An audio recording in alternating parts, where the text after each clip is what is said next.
uh, we can, with sustainable seafood, produce not just the healthiest protein in the world, but actually the most climate friendly. Välkomna till Studio MSC. Today we have a guest with us, Martin Exel, Managing Director for SeaBOS. A warm welcome to you, Martin. Good morning and welcome to both you, Linnea, and Carl. It's a pleasure to be here. Yes, we're extremely happy to hear you. What is SeaBOS and how do you work to enhance sustainability within the seafood sector? SeaBOS is it's a unique collaboration actually between the 10 largest seafood businesses in the world and scientists from the Stockholm Resilience Centre, from Lancaster University and from the Stanford Centre for Ocean Solutions. So scientists from UK, US and Sweden. And the idea and the aim of SeaBOS is to work together using science to transform the seafood industry to sustainable wild catch and aquaculture, as well as to do our bit towards improving ocean health. It's a pretty busy little space with the 10 largest seafood businesses. The theory is that if we can transform those businesses, then others will follow. And so what we did is broke our work or our goals or our commitments or our aspirations, if you like, into small task groups. And we are working on sustainability initiatives like trying to eliminate illegal fishing, eliminating modern slavery, increasing and improving fisheries around the world through things like fisheries improvement programs, encouraging certification schemes, the MSC being a classic example, but also aquaculture stewardship, feed production, so Marine Trust, and essentially creating a dialogue that wasn't there before. So between the industry and the science really together working to achieve sustainability. Martin, you mentioned modern slavery. That is a serious issue within the fishing industry. How can you and we conquer that? First, Carl, modern slavery is a tragedy. The fact that it even happens, the fact that we have to do anything at all is deeply concerning to me. From the fishing industry perspective, it is endemic right through the supply chain, which is a travesty, but it's a reality. And so what we've done within the SeaBOS construct, first off is all of us clearly agree, unacceptable. We are going to fix it. We are going to do everything we can. So we've agreed, all of the companies, that by October this year, they will have no modern slavery or indeed IUU fishing in any of their operations. So that doesn't sound a lot, but there's more than 600 companies spread over 97 countries, generating somewhere around 10% of the world's seafood production.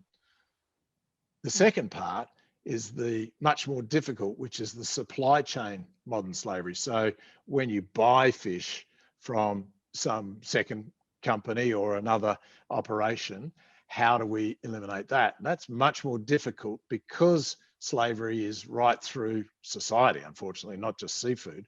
So what we've agreed there is we'll work to identify evidence and information on slavery within the supply chains.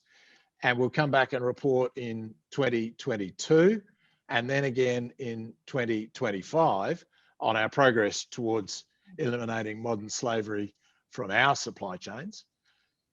And then what we did is we've used the, well, in fact, it was a 3-year research study creating a risk map index of where the key risks are for modern slavery around the world in ports and on boats, both flag state of the boat and operation of the boat. So the scientists did a myriad of surveys, lots of interviews, lots of research with other collaboration organizations. And we are using that risk map now as SeaBOS to identify highest risk areas and then bringing to bear various actions that we've already created. We've called them science-based solutions. So just an example of that would be we have voluntary procurement actions where when you identify there's a high risk area, then you ask your procurement or your purchasing officer to look a lot more closely at the product and to put it through some tests to ensure that in fact slavery is not involved in purchasing that product or in producing it. We also have collaborations with a lot of different organizations actually that we'll announce in 2 weeks to develop capacity in nations that are having problems with controlling their modern slavery. So they're only some of the issues, but we are absolutely determined to do everything we can to eliminate it from the seafood businesses we're involved with. Very interesting and very important. Another big challenge is climate change. What should the fishing sector do to reduce or eliminate CO2 emissions? Climate actually, while modern slavery is abhorrent and unacceptable, climate change is undeniably one of the largest, or if not the largest single problem for our planet, let alone the seafood business. And one of the things about being in the seafood business is that actually we can, with sustainable seafood, produce not just the healthiest protein in the world, but actually the most climate friendly. And that in itself provides great opportunity along with the threat. So where we've been looking at climate is we established a group, in fact, in 2019, within 6 months of SeaBOS formally coming into being, to deal with climate resilience. We've agreed to set our own science-based emissions reduction targets.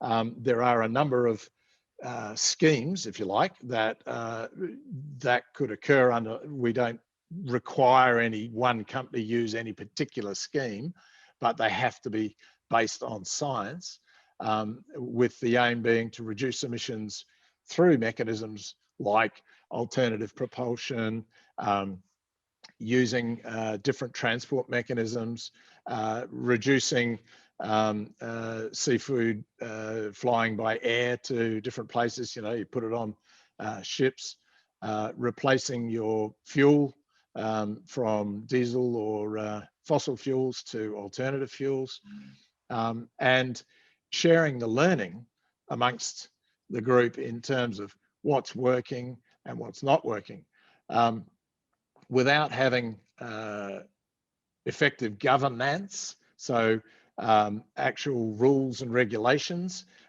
climate change impacts on seafood are going to be dramatic. And so another mechanism we've been using is to work with governments to try and say, you need to have new regulations that allow when fish move because of climate change, that the management of those fish also moves. And you have, in fact, in your backyard, a very sad example where Atlantic mackerel and blue whiting moved out of their traditional areas. And unfortunately, European nations were unable to agree on catch limits in the new areas. That leads that fishery to become unstable or unsustainable. And as a result, it's no good for the fish, it's no good for the operators, and it's certainly no good for the planet. And so we're working with everyone we can to try and encourage much better governance in the face of climate change. Thank you so much for your valuable insights, Martin, here today. We're extremely grateful for having you. Thank you, Linnea and Carl. In fact, let's hope for sustainable seafood and healthy oceans for our futures, and really look forward to helping promulgate that. Thanks. Tack för att ni har tittat på Studio MSC idag. Och glöm inte att välja den blå fisken.